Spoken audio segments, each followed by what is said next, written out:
What if the man who gave the world When Harry Met Sally was living a double life worthy of a Hollywood thriller?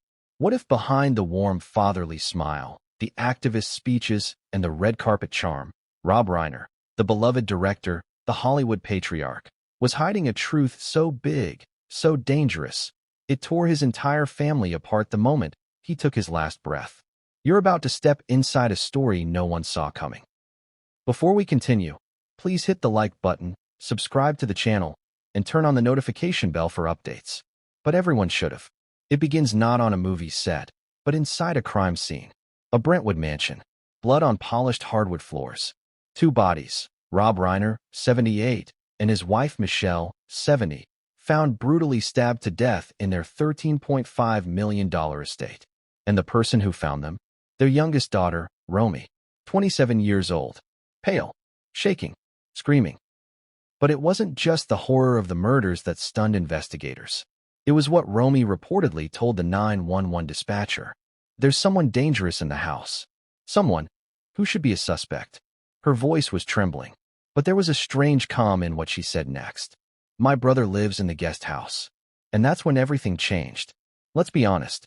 We all think we know the people we admire. We think their families are just like us, only more glamorous.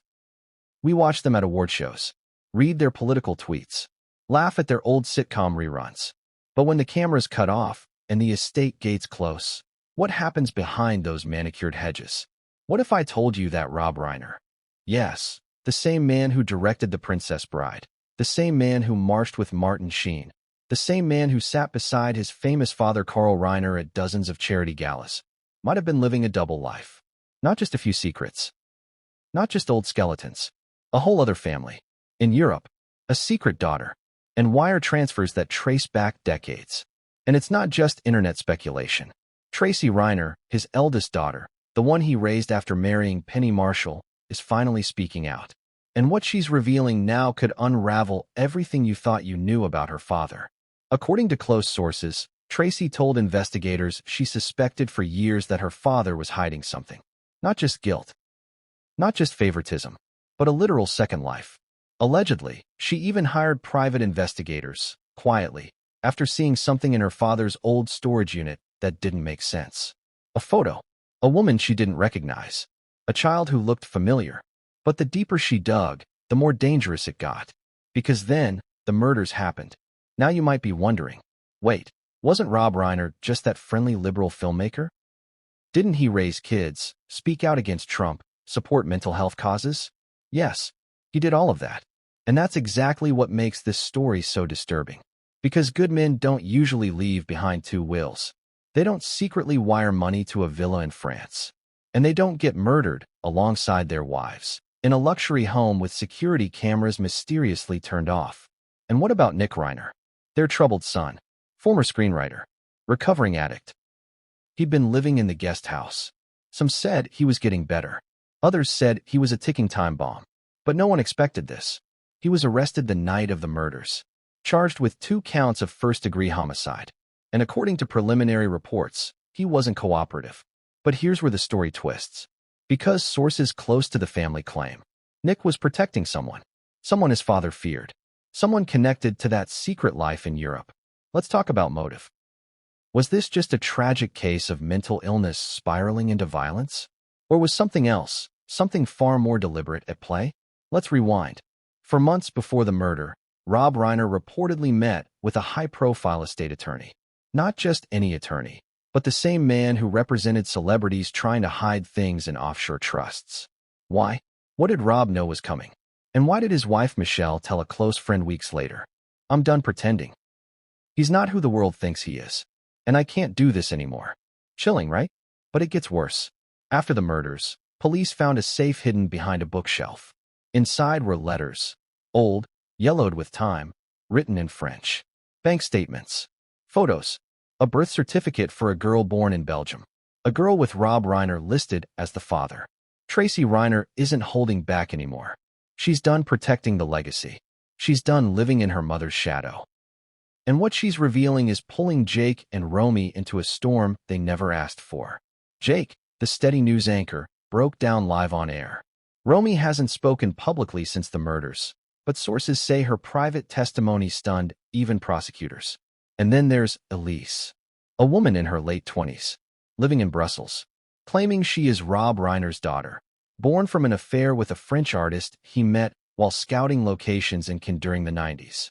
She has DNA evidence, a handwritten note signed Daddy, and a painting of a little girl holding Rob's hand on a beach. So how much of this did Rob's family really know? How much were they hiding? And could this secret family, this buried truth, be connected to the night he and Michelle were murdered? Or worse, was someone trying to silence him before the truth came out? We are diving into this story like never before, because this isn't just about murder. This is about what happens when the truth finally refuses to stay buried. It's about children confronting the man behind the myth. It's about a legacy cracking at its foundation.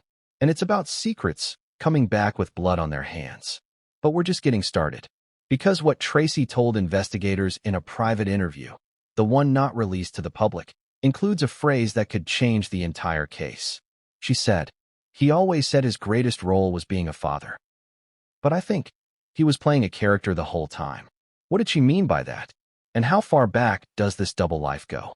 What did Rob Reiner really want to keep hidden? Because what comes next, no one saw coming. Did Rob Reiner know he was going to die that night? That's the question investigators kept circling around.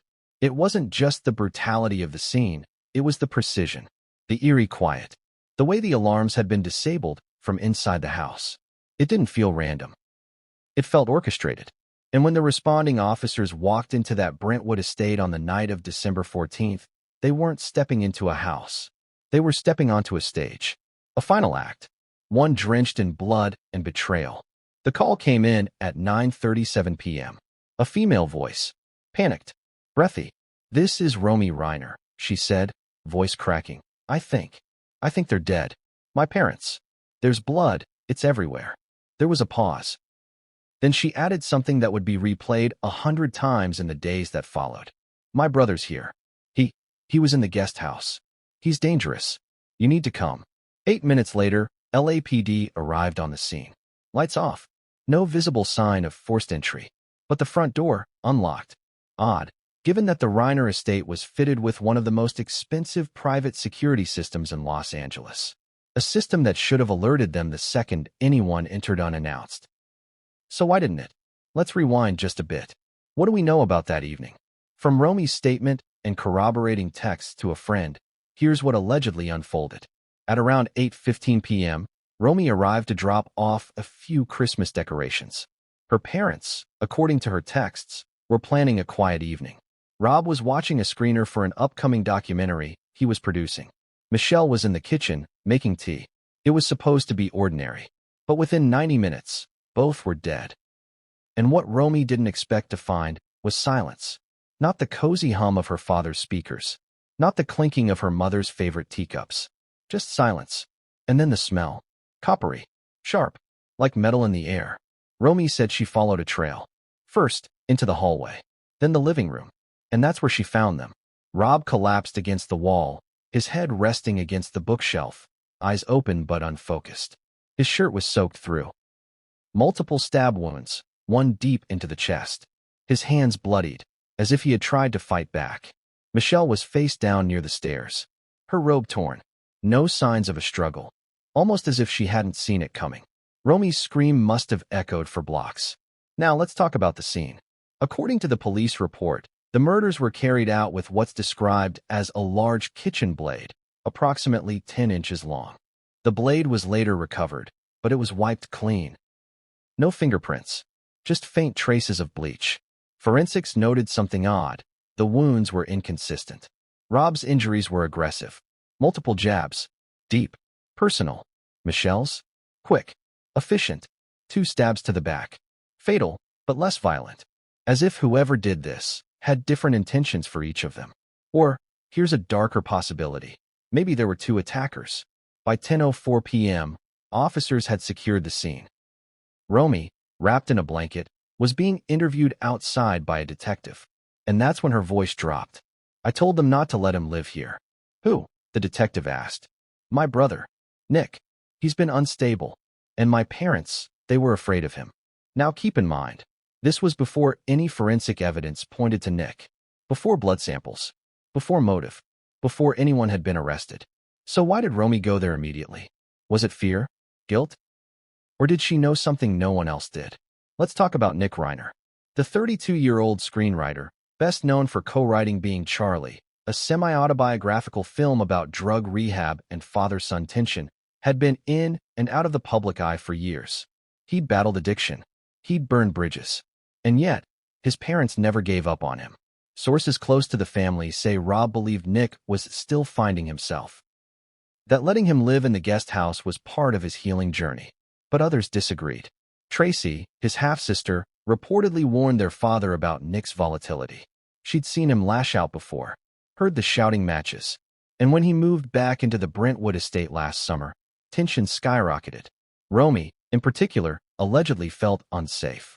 In a text sent to a friend just 2 weeks before the murders, Romy wrote, "I can't even go over there if he's home. I feel like I'm walking on eggshells. He stares at me like I'm a stranger." That's chilling in hindsight, isn't it? Because the night of the murder, Nick was home. And when police found him, he wasn't panicked. He wasn't screaming. He was sitting in the guest house living room, watching It's a Wonderful Life. Let that sink in. His parents, brutally murdered just steps away, and Nick was sipping a Coke, wrapped in a blanket, watching an old Christmas movie. When asked if he knew what happened, Nick reportedly said, "I heard a scream, but I thought it was from the TV. That was it." Flat. Emotionless. Almost as if he was disconnected from reality. But was it shock? Or something more calculated? When officers asked to search the guest house, Nick didn't resist. But what they found inside raised serious questions. A hoodie, damp with what turned out to be Rob's blood. Bleach under the sink. And perhaps most disturbingly, a handwritten note in Nick's journal. "They made me this way. Every scene ends in blood." But hold on. It's never that simple, is it? Just because someone's unstable, just because they have a dark journal entry, doesn't mean they're guilty. And that's where the contradictions start piling up. First, no fingerprints on the murder weapon. Second, Nick's DNA wasn't found on Michelle. Third, and here's the real kicker, time of death. The coroner's report states that both Rob and Michelle died between 8:55 p.m. and 9:10 p.m. But according to phone data, Nick was on a FaceTime call with a rehab sponsor from 8:48 p.m. to 9:17 p.m. That alibi would seemingly clear him, right? Unless the FaceTime was staged. Or unless someone else used that time to strike. Maybe someone who wanted Nick to take the fall. Romy, meanwhile, stayed quiet for days after the initial police statement. But insiders say she broke down during her second interview. She revealed a chilling story. That 2 nights before the murder, she'd overheard her parents arguing in the kitchen. Her father had been pacing. Her mother said, "You need to tell them. They deserve to know." To which Rob reportedly snapped, "It'll destroy everything. If it comes out, I lose everything." Romy didn't know what they were referring to, but she suspected it was connected to the European bank statements her mother had discovered. Michelle had found them accidentally, while organizing paperwork for tax season. International wires. Regular payments to a name she didn't recognize. And one of the recipient names? Elise Reiner. Now the pieces are starting to form a picture, aren't they? A secret daughter. A mother threatening to reveal the truth. A father clinging to his legacy. A son caught in the middle. And then a double homicide. But here's what really throws this into chaos. A neighbor's Ring camera, from across the street, picked up movement at 9:01 p.m. A shadowy figure, medium build, wearing a hat, approaching the Reiner front door. The figure knocks, waits, then disappears from view. No one knows who it is. Police haven't identified the person. And the Reiner's own door camera? Conveniently disabled. Wires cut from inside the wall. Whoever did this knew the layout. Knew where the cameras were. Knew how to avoid them. Knew where the safe was.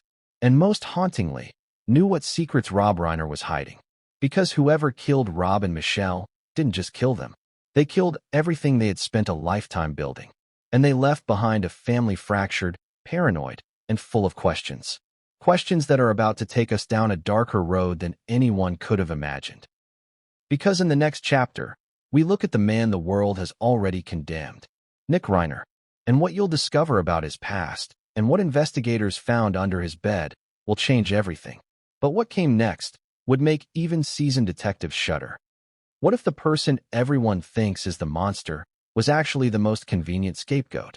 That question haunted detectives from the moment they placed Nick Reiner in handcuffs.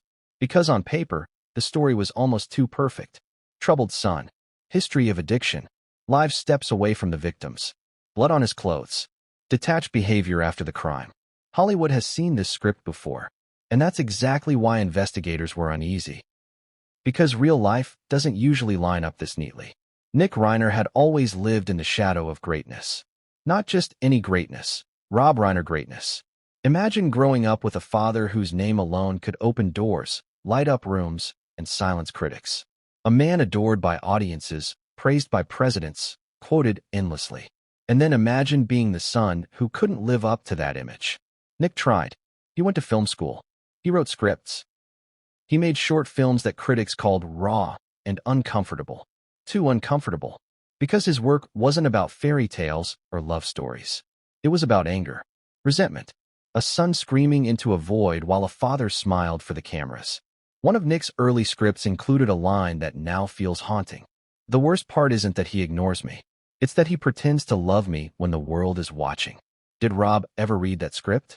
Friends say he did, and he hated it. Nick's struggles weren't a secret. Rehab stints, relapses, explosive arguments with producers. But here's the part the headlines don't tell you. Nick wasn't always unstable. According to former classmates, he was once thoughtful, soft-spoken, almost painfully self-aware. But something changed in his mid-20s. After a family argument that no one will talk about publicly. After a mysterious trip his father took to Europe, alone. After Nick reportedly asked Rob a question that made his father go silent. What was the question? We don't know. But we do know this. After that moment, Nick spiraled. And Rob pulled away. Let's talk about the guest house. Because people assume Nick living there meant closeness. It didn't. The guest house was a compromise. Rob wanted Nick nearby. Michelle wanted distance. Romy wanted safety. So Nick was placed in the backyard, close enough to monitor, far enough to ignore. Friends say Nick called it the exile. He once joked bitterly. I'm the dirty secret they don't want in the main house. Was that a joke? Or a confession? Now, let's revisit the night of the murders, through Nick's eyes. According to his initial statement, Nick spent most of the evening alone, watching TV, journaling, trying to stay calm. He claimed he didn't see his parents that night, didn't hear the argument, didn't notice anything unusual, and yet, forensic analysis suggests the killer moved between the main house and the backyard at least once. Why? What would draw someone back and forth? Unless they were trying to create confusion. Unless they wanted it to look like Nick did it. When police searched Nick's room, they found the hoodie. That hoodie became Exhibit A in the media's narrative. But here's what rarely gets mentioned. The blood spatter on the hoodie wasn't consistent with close-range stabbing. It was transfer blood, meaning someone brushed against him, or hugged him, or stumbled into him. And when detectives asked Nick about it, he reportedly said something chilling. My dad hugged me earlier. He said he was sorry. Sorry for what? Nick didn't elaborate. But that one sentence sent chills through the investigation team. Because according to Michelle's phone records, she had scheduled a meeting with an estate lawyer for the next morning. Rob knew something was coming. And if he hugged Nick that night, was it a goodbye? Then there's the journal. Media outlets immediately seized on the line. They made me this way. Every scene ends in blood. Sensational. Damning. But what they didn't show you were the pages before it. Pages filled with self-loathing. Pages filled with fear. Pages where Nick wrote about wanting to disappear, not die, but vanish.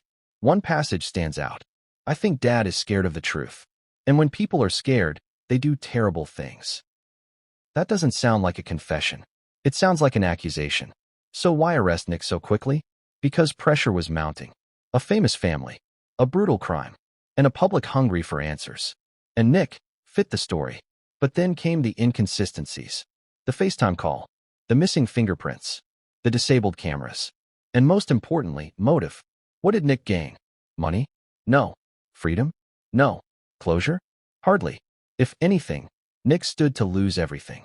Unless he believed his father was about to destroy him. Unless Nick had discovered the secret first. Unless he had confronted Rob and been silenced. But then, why would Nick protect someone else? Because according to sources close to the interrogation, Nick repeatedly asked one question. Did you find the letters? When detectives asked what letters he meant, Nick shut down. Completely. Let's talk about those letters. Because this is where the case takes a turn no one expected. In the days following Nick's arrest, Tracy Reiner handed investigators a sealed envelope. Inside were copies of correspondence between Rob and a woman in Europe. Handwritten, intimate, careful, and one line that made detectives look at each other in silence. If Nick ever finds out, it will destroy him. Destroy him how? Emotionally? Or legally? Nick's defense team has remained tight-lipped. But one source close to them says their strategy isn't to paint Nick as innocent. It's to paint him as used, as someone manipulated by forces far bigger than him, as someone who knew too much and was set up to take the fall. And then there's Romy. Remember what she said on the 911 call?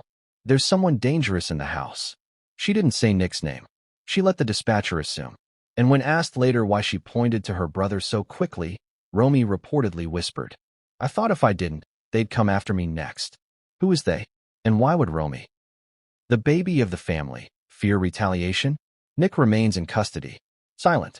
Withdrawn. Watching the world turn him into a villain. But here's the thing. The more investigators dig, the less Nick looks like the mastermind. And the more he looks like a pawn. A deeply flawed, emotionally broken pawn, but a pawn nonetheless. Because there's one piece of evidence prosecutors are terrified of. A voicemail Nick left Tracy 3 days before the murders. It hasn't been released.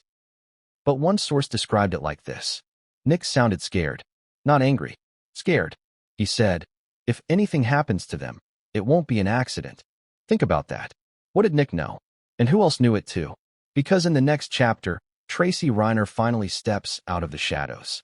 And what she reveals about her father's past will rewrite this entire story. But what came next would make the truth impossible to ignore. What happens when the daughter who's been silent for decades finally speaks, and everything you thought was true begins to fall apart? She's the quiet one, the one who rarely gave interviews, the one who stayed out of Hollywood scandals, away from tabloid headlines, away from the shadow of her famous adoptive father, Tracy Reiner. Until now. Because Tracy is done being silent, done pretending, done protecting a name she no longer recognizes. And what she's revealing is not just disturbing. It's nuclear. Tracy has always been a mystery to the public. Born Tracy Henry, daughter of the legendary Penny Marshall, she was adopted by Rob Reiner when he married Penny in 1971. To the outside world, she was folded into the Reiner clan, as loved and as protected as any biological child. But insiders say that wasn't quite the case. Tracy reportedly always felt like the outsider. Raised in a world of comedy icons, the Marshalls, the Reiners, the Lear family. But told to stay quiet, stay polite, stay in line. She was the observer, the one who noticed. And for years, Tracy noticed things that didn't quite add up. Weird phone calls late at night. Trips Rob took without telling anyone. Cash withdrawals that didn't match the story he told the family. But it wasn't until 2015 that everything changed. That's when she found the first photo. She was helping her father clean out a storage unit near Calabasas. Boxes of old scripts, film reels, campaign memorabilia. A time capsule of Rob's long career. Then she opened a weathered shoebox marked France 1994. Inside, dozens of Polaroids. A woman Rob never mentioned. A child, curly dark hair, about 2 or 3 years old, playing in a fountain in what looked like Southern Europe. And one image that stopped Tracy cold. Rob, holding the child, smiling, kissing the little girl's forehead. On the back of that photo, Rob had written in French, "Ma petite étoile," my little star. And below that, "Elise, can." Tracy didn't confront him. Not immediately. Because in that moment, she says, everything made sense. The mood swings. The financial tension between Rob and Michelle. The subtle favoritism Rob showed toward Romy, his youngest. Tracy had always assumed she was being paranoid. Now she realized she wasn't. There was another child. Another life. A part of her father she was never meant to see. But here's where it gets darker. She didn't tell anyone. Not her siblings. Not even her therapist. She buried it, the way she'd been trained to. Because Reiners don't talk. They endure. Until a year later, when the letters showed up. Mailed to her office in a plain manila envelope. No return address. just a note inside that said, "You deserve to know the truth." Inside, photocopies of pages from a diary. A woman's diary. French. Elegant script. And unmistakably romantic. The entries were about Rob. Some were vague. Others were explicit. But 2 dates matched exactly with film festivals Rob had attended alone. Cannes, 1993. Venice, 1997. The woman, referred to only as Soline, described Rob as torn between duty and passion. She wrote of a child they had together, a daughter named Elise, and of Rob's promise to always protect her from the American circus. Tracy was shaking, but the final line of one entry destroyed her. "If he dies without telling them, I will." This is when Tracy reportedly began hiring private investigators. Quietly, discreetly, off the books. She didn't want to shame her father. She just wanted the truth. But the deeper they dug, the worse it got. The investigators traced Rob's European trips going back to the late 80s. Consistent transfers from a Swiss account to a French bank tied to Elise L., a property in the south of France, paid for in cash, and a birth certificate for Elise Levesque, listing Rob Reiner as the father. Game over. Now it wasn't just speculation. It was reality. Rob Reiner had another daughter, and he hid her from everyone. Tracy confronted her father in 2019. Sources say it was the only time she ever yelled at him. She allegedly stormed into his Beverly Hills office, tossed the documents on his desk, and said, "Who is she?" Rob was silent. Then he said, "She's not your problem." When Tracy pressed, he snapped, "You don't understand. If this gets out, everything I built will collapse." Not, "It's not true." Not, "Let me explain." Just fear, desperation, and guilt. But what shook Tracy the most wasn't his words, it was his eyes. "Because for a split second," she said, "he looked like a man I didn't recognize." She walked out that day and didn't speak to him again for almost a year. But then COVID hit. Time passed. Regret crept in. She visited him in late 2021. And that's when he surprised her. He said he wanted to make things right. He said he drafted a letter to Elise. He said he wanted to meet her. And he said he was rewriting his will to reflect all his children. Tracy was stunned. And maybe, just maybe, she believed he meant it. But then came the murders. Now here's where the conspiracy starts tightening its grip. Because investigators believe Rob did rewrite his will. 2 versions were found in his study after his death. One, dated May 2023, named only Jake, Romy, and Nick. The other, dated August 2023, included a 4th name, Elise. But guess which one was signed? The older version. Why? Did Rob have second thoughts? Or did someone remove the new version before the police arrived? And who would benefit from that? Tracy thinks she knows. And she's already handed over what she believes is the missing piece. A USB drive. Encrypted. Labeled, "If I disappear." It contains scans of letters between Rob and Elise going back 25 years. But one email, dated just 6 weeks before his death, raised alarms. Rob wrote, "They found out about her. I think Michelle's going to leave. Nick's unraveling. Tracy's too close. I'm scared. They'll hate me." That's not the voice of a man at peace. That's the voice of a man cornered. A man who knew the truth was about to explode and that the fallout could destroy everyone around him. Tracy's final move? She flew to Brussels. She met Elise. And she says the moment she saw her, she felt like she was looking in a mirror from 25 years ago. They talked for 4 hours. Tracy cried. Elise was cold at first, but then she handed Tracy a small box. Inside, a letter Rob wrote in 1999, a bracelet he gave Elise on her 5th birthday, and a photo of Rob, Michelle, and Elise at Disneyland Paris. All smiles. All secrets. Now Tracy is done being polite. She's cooperating fully with prosecutors. She's subpoenaed the Reiner family trust attorneys. She's handed over everything. And she's ready to testify, if it comes to that. Her only regret? Not speaking sooner. Because as she put it in her public statement last week, "My father taught the world to laugh. But behind the curtain, he was a man who built his empire on lies. I loved him. I still do. But I won't lie for him anymore." And that may be the bravest thing she's ever done. But her bravery is shaking the family to its core. Because next, we hear from Elise, the woman who lived in silence for nearly 3 decades, and what she says about Rob, and what she brought in a small box to the DA's office. will shock even the most jaded skeptics. But what came next would send the entire Reiner legacy into freefall.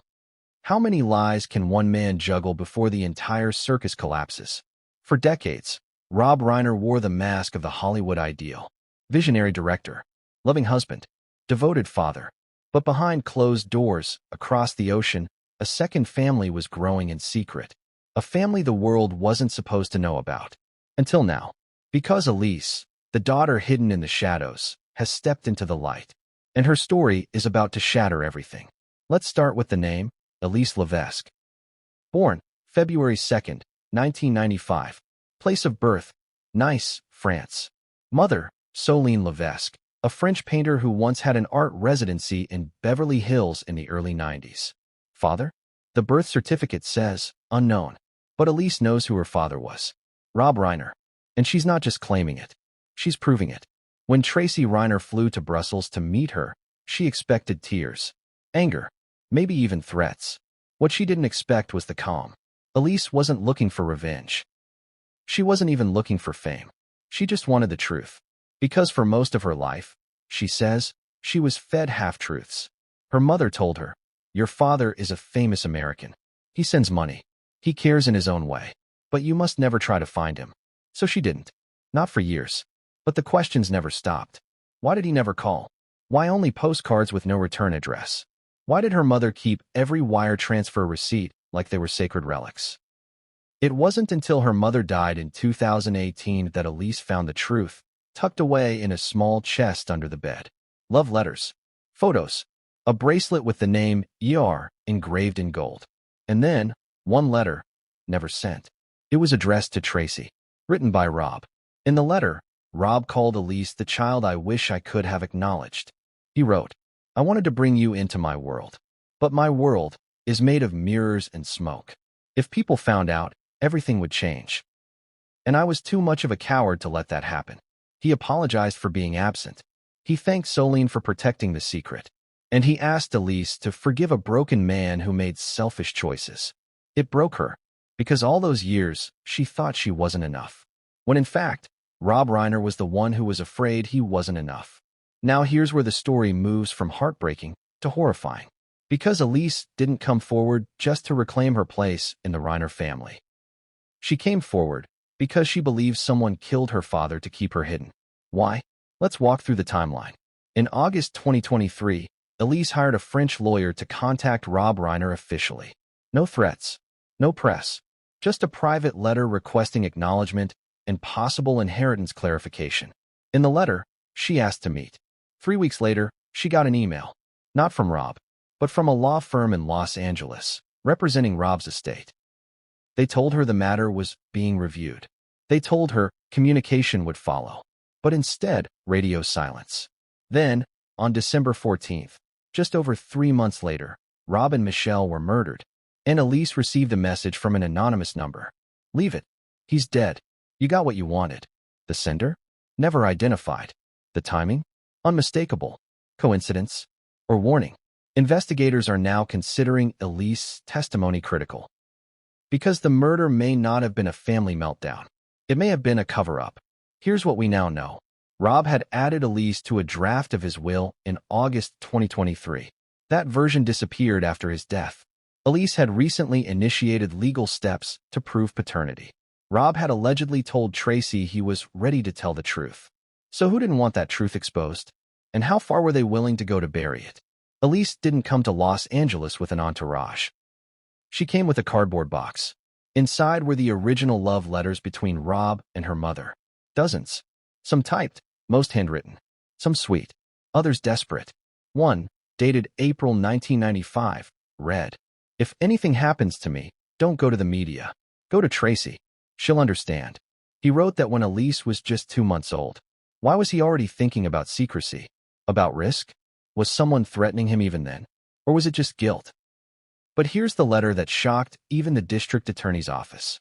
December 3rd, 2023. Rob wrote, "I've drafted the new will. It's done. The storm's coming, but I'm ready. Elise deserves the truth. I can't keep pretending." 11 days later, he was dead. And that version of the will? Gone. The Reiner estate is currently being evaluated. estimated at over $80 million. It includes production rights, film royalties, real estate across California, and multiple offshore accounts. Elise isn't asking for all of it. In fact, she isn't asking for money at all, yet. She wants recognition, a name on paper, and the truth, finally, in the open. She filed a civil suit in Los Angeles County last week. The basis? Fraud, wrongful exclusion from inheritance, and willful concealment of paternity. The court date is pending, but she's not the only one ready to speak. Because Elise isn't alone. That's right, there's allegedly another child, a half-brother, born in 1998. No name released, no public statement, but a sealed affidavit has already been submitted to the court. And guess who was listed as the sole financial provider on the documents? Rob Reiner. This wasn't just a hidden daughter. This was a second family. And the cover-up? Years in the making. How do you hide that level of betrayal from the people closest to you? How do you look your wife, your children, Tracy, Jake, Romy, in the eyes, knowing you're funding another life across the ocean? Or maybe the real question is, how long did they know, and how far would they go to make sure the world never found out? Elise ended her private statement to prosecutors with a line that floored everyone in the room. She said, "If I meant nothing, why did he hide me so carefully? Secrets are only buried that deep when they can destroy everything." And that may be the most damning truth of all.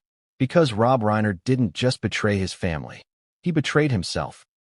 And the silence around him, the collaborators, the enablers, the protectors of the brand, they're starting to unravel too. What did Michelle know? What did Jake suspect? What was Nick told? Because next, we turn our attention to the most fragile domino in the Reiner dynasty. Jake Reiner, the clean one, the golden boy, the one who cracked live on air. And what happened behind the scenes at that broadcast studio, the hot mic, the panic, the message he left Tracy, may just turn this case on its head. But what came next would break the facade forever. What happens when the one person trained to keep a straight face finally breaks on live television? Jake Reiner was never supposed to be part of the scandal. He was the Reiner everyone pointed to and said, "Now that's a success. Clean, professional, a respected journalist." The calm in the storm of a messy, famous family. But what viewers witnessed during the KPLX 7 Evening News on December 15th, just 24 hours after the murders, would rewrite everything they thought they knew about the good son. Because Jake didn't just stumble on air. He shattered. And what came spilling out from that moment? Secrets, regrets, and a confession never meant to be heard. The segment was supposed to be routine. Jake was anchoring the evening news from the Los Angeles studio, visibly shaken but composed. He'd already confirmed, publicly, that his parents were the victims in the Brentwood double homicide, but had requested space and respect from the media until further details emerged. The producers begged him not to return to work so soon. But Jake insisted. He said he needed structure. He needed to be around normalcy. He needed to anchor himself to the truth. That last phrase, it would haunt everyone by the end of the broadcast. At first, things seemed under control. Jake read through stories about local crime, upcoming elections, a viral dog rescue. He even cracked a smile during a quirky holiday shopping segment. But then, at the 28-minute mark, came the story that flipped everything. A breaking update. LAPD had released a statement confirming the arrest of Nick Reiner. Jake was supposed to toss the report to the on-location correspondent. He didn't. He froze, fidgeted. Then, for the first time in his career, he lost it. His voice cracked. He looked directly into the camera and said, "They don't know what they're doing. You're blaming someone who wasn't capable of this. And you're missing the truth. You're all missing it." The producers panicked. Cameras cut away. A commercial rolled. Jake disappeared from the set. But the damage was done. And what the audience didn't hear, what was captured on the hot mic in the seconds before the broadcast cut, was far worse. The transcript, leaked days later, included these chilling fragments. "You don't get to paint my brother as the villain when he wasn't the only one with secrets. He knew. Dad knew. He told me last year. Said he'd fix it before it explodes. Michelle said she'd walk. She meant it this time. It wasn't supposed to happen like this." The audio ends with a thud, Jake throwing his earpiece, and someone off-screen shouting, "Kill the mic now." But it was too late. The world had heard the cracks, and the mask had slipped. So what happened behind the scenes? According to a senior producer who spoke anonymously, Jake had been unraveling for weeks. He'd shown up late to prep meetings. He was jumpy, irritable, uncharacteristically emotional. And the week before the murders, he left a note in the newsroom. A small yellow post it stuck to his locker. It read, "Sometimes the hardest part isn't burying your family. It's pretending they weren't already dead to you." It wasn't just the murder that broke him. It was what led up to it. Sources close to Jake say he'd recently discovered the truth about Elise. Not from Rob. From Tracy. She'd confided in him after finding the box of letters. Jake had confronted their father in private, and the two hadn't spoken since. Jake felt betrayed, not just by the lie, but by the fact that he was expected to stay silent, to maintain the Reiner image, to protect the brand. That phrase again, the brand, because that's how the family talked about themselves, like a corporation, a legacy, a business. And Jake, he was the PR rep, until he couldn't take it anymore. After the on-air collapse, Jake reportedly checked into a wellness facility under a private name. Tracy visited him twice. On her second visit, Jake handed her a phone. Inside was a voicemail, one he left on Rob's phone a week before the murder. No one had heard it, until now. The voicemail is emotional, desperate, raw. Jake says, "You said you'd fix this. You said you'd tell Michelle. You said you'd tell Romy. You promised. You don't get to rewrite your story and leave us to live in the ruins of it. I'm not lying for you. I'm not protecting this." He ends with, "If you keep lying, it's going to destroy everything. And if something happens to you, just know, I tried to stop it." That's not just a son lashing out. That's a son warning his father. And yet, Rob didn't respond. He never called back. Was he scared? Or was he too far gone into the web of lies he'd spun? Jake reemerged 2 weeks later with a carefully worded statement. "I am grieving. I am healing. I am cooperating. And when I'm ready, I will speak. But not just to defend my family, to defend the truth they were too afraid to tell." No interviews, no public appearances. But behind the scenes, he's quietly aligning with Tracy, reviewing legal documents, examining the estate's financial trail. Because Jake doesn't just want answers. He wants accountability, even if that means exposing people the world still believes are innocent. Let's pause here, because Jake's collapse isn't just a juicy tabloid headline. It's a symptom of something deeper. A family trained to perform, to charm, to entertain, but never, ever, to tell the truth. What happens when that facade finally breaks? When the Reiner children stop pretending? When the carefully curated image of Rob, the humanitarian, the director, the loving father, is replaced by something darker, something human, flawed, and perhaps monstrous.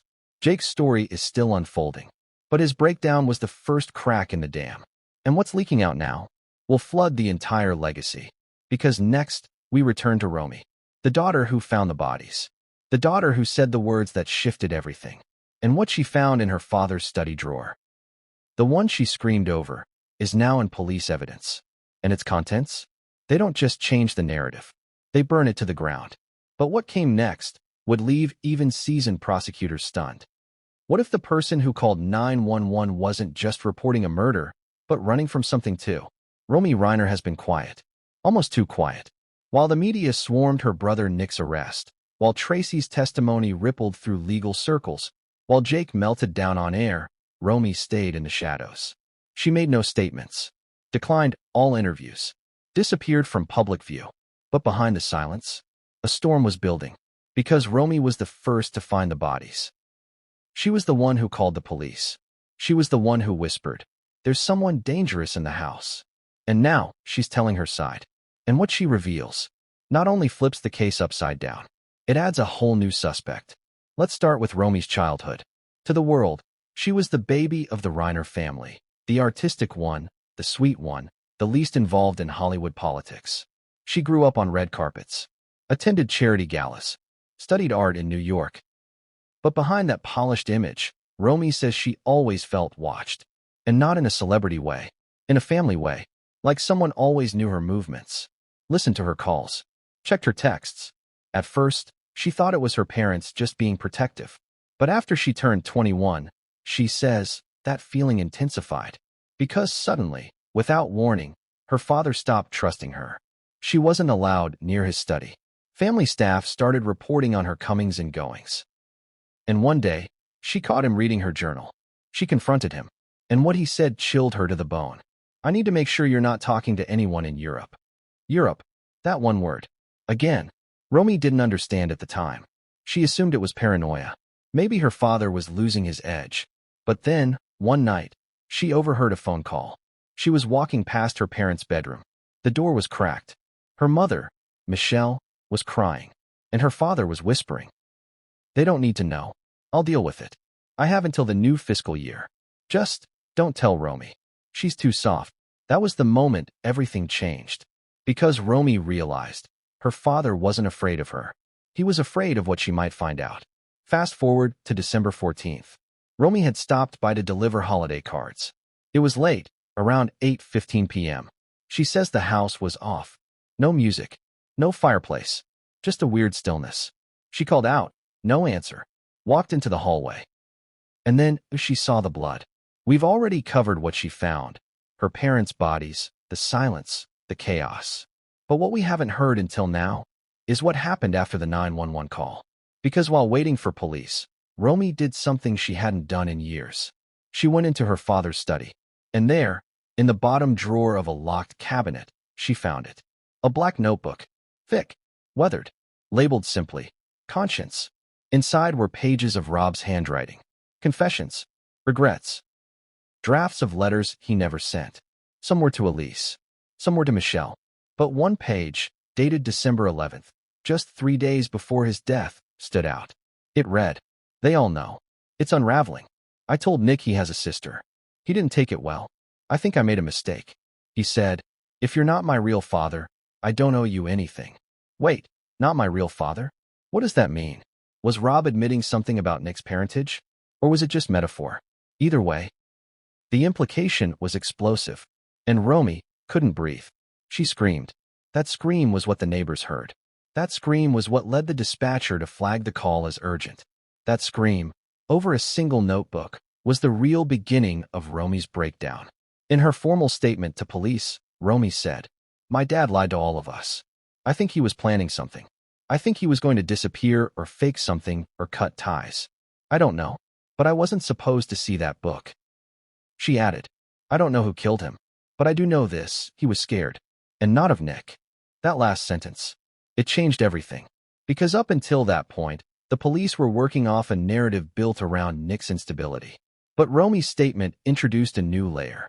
That Rob Reiner was paranoid, that he believed someone else was watching, and that he was planning a drastic move, possibly even fleeing the country. The notebook also included a contact sheet. Phone numbers. Names.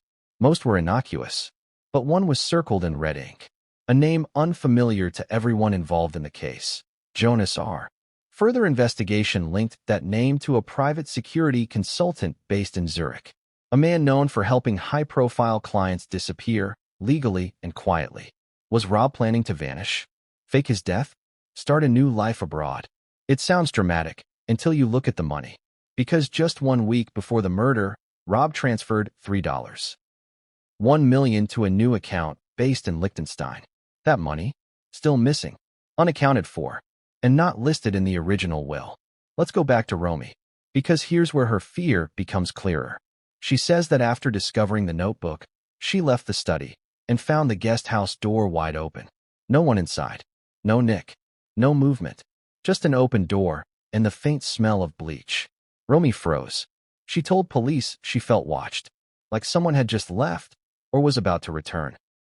She ran back to the main house, locked the front door, and called 911. But when police arrived, Nick was back in the guest house, calm, watching TV, and the bleach? Gone. Did Nick leave and return before the cops showed up? Or was someone else in the house? Someone neither Romy nor the cameras saw? That question has become central to the ongoing investigation. Because surveillance footage from neighboring homes caught a figure walking away from the Reiner estate at 9:13 p.m. The time of death was estimated between 8:55 and 9:10. Was this the killer? Or an accomplice? And if so, why has no one come forward? Romy is now under protection. Her testimony is sealed. but sources say she handed over the notebook willingly, along with a second document. A pre-written email from Rob, saved in his drafts folder. It was addressed to Elise. The subject line? It's time. The message read, I'm going to tell them. Everything. I'll call you on Friday. I promise. We'll make it right. Love, Dad. He never made that call. Because he was dead before Friday came. Romy hasn't returned to her apartment since the murders. She's moved out of state. Stopped using her cell. Communicates through intermediaries. Because, as she reportedly told a close friend, I don't think Nick did it. But I don't think he's innocent, either. I think we were all part of something we didn't understand. And now, someone's making sure we never will. That's the heart of the mystery, isn't it? What did the Reiner family know? And who, if anyone, is still hiding in plain sight? Because if Rob was trying to disappear, who stopped him? And why? Next, we turn to the documents that could answer that question. The secret will. 2 versions.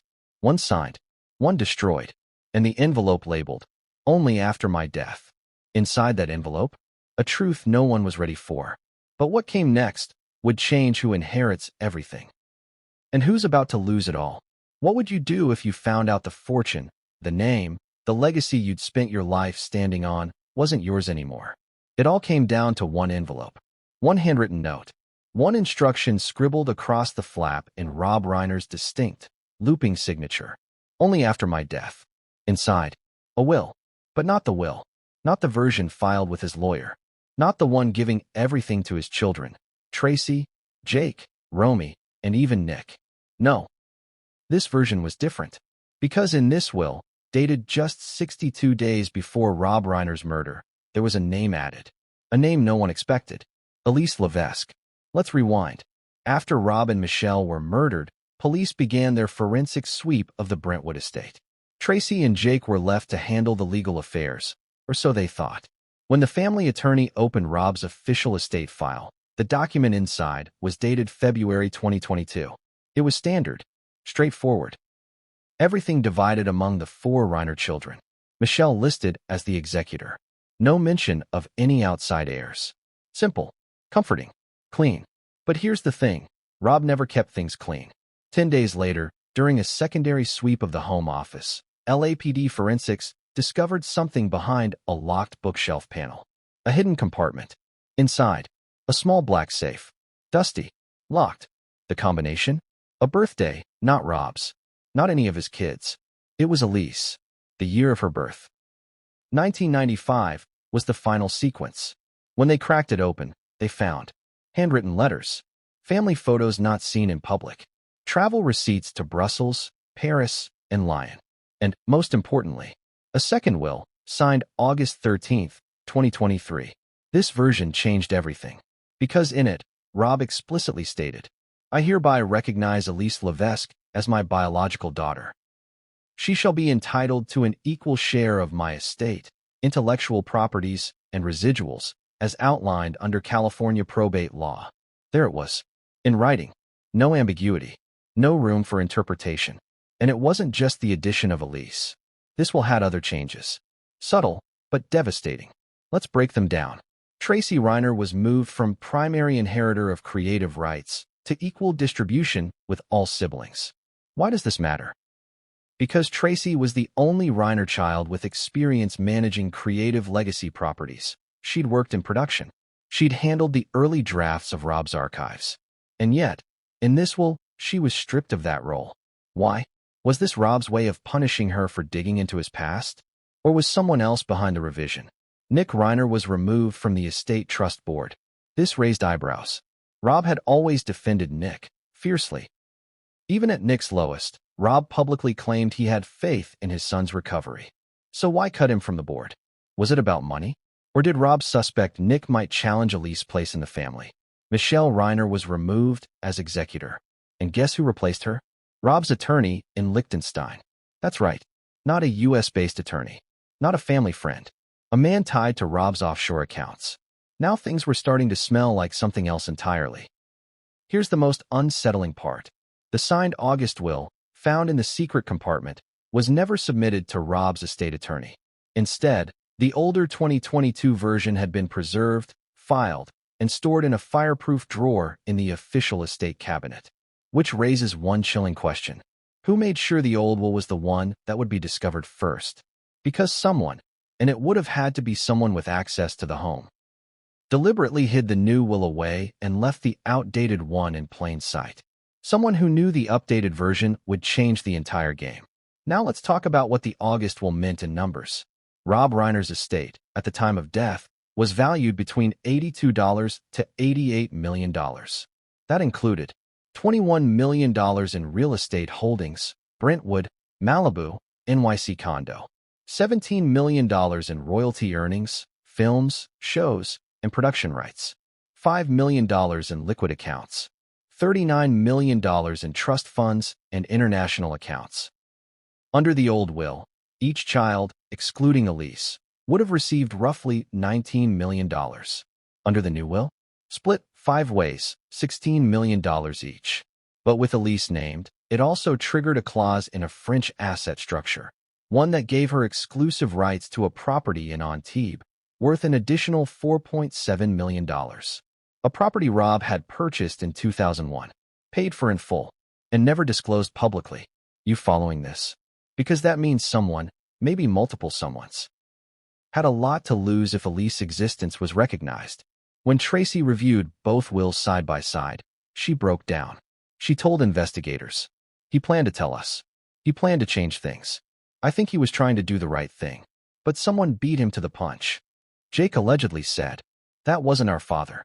That was a scared man trying to fix a lifetime of lies before the curtain fell." And Romy? According to her sealed affidavit, she whispered, "I think someone found out he was changing everything, and they couldn't let that happen." Let's repeat that. They. Not Nick. Not a stranger. They. As in someone close. Someone inside. Now, let's return to the envelope. The one labeled, "Only after my death." Inside wasn't just the will. There was also a USB stick. Password protected. And the password? Elise 1995. Once decrypted, it contained a video. Just under 4 minutes long. Rob Reiner. Alone. Sitting at his desk. A single lamp lit behind him. He looked tired. "Hello," he began. "If you're watching this, then I'm gone. I've always been a storyteller. But this is the story I never had the courage to tell." He continued, "I have another daughter. Her name is Elise. And she deserves better than a footnote. I was wrong to hide her. I was wrong to lie to my wife. To my kids. To myself." His eyes welled up. "I wanted to fix it. I thought I had more time." Then he paused. Looked down. Then back into the lens. "If this gets buried, then I'm being buried twice." End of message. What kind of man records a confession like that? One who knows the truth can't survive without receipts. One who finally realizes that love, real love, isn't about legacy. It's about truth. And maybe Rob Reiner, in his final days, finally understood that. But he didn't live long enough to deliver it himself. Now his secrets are in the hands of the people he tried to protect. And the people who may have silenced him. Because someone made sure this will disappeared. And someone else just stood to gain millions by pretending it never existed. And when the forensic ink analysis confirmed the signature on the new will was real and dated properly, prosecutors issued an emergency order. Pause all distributions of the estate, freeze the trust, and open a full investigation into will tampering. It's no longer just about who killed Rob Reiner. It's about who tried to erase Elise. And why? Because in the next chapter, we finally shift focus to the one person nearly everyone has overlooked. Michelle Singer Reiner. The wife. The partner. The woman who knew the truth before anyone else, and may have been planning to expose it herself. But what she told her sister, just days before her death, flips the entire narrative on its head. And what came next would make her the most tragic figure in this entire story. What if the person everyone thinks is the monster was actually the most convenient scapegoat? That question haunted detectives from the moment they placed Nick Reiner in handcuffs. Because on paper, the story was almost too perfect. Troubled son, history of addiction, live steps away from the victims, blood on his clothes, detached behavior after the crime. Hollywood has seen this script before, and that's exactly why investigators were uneasy.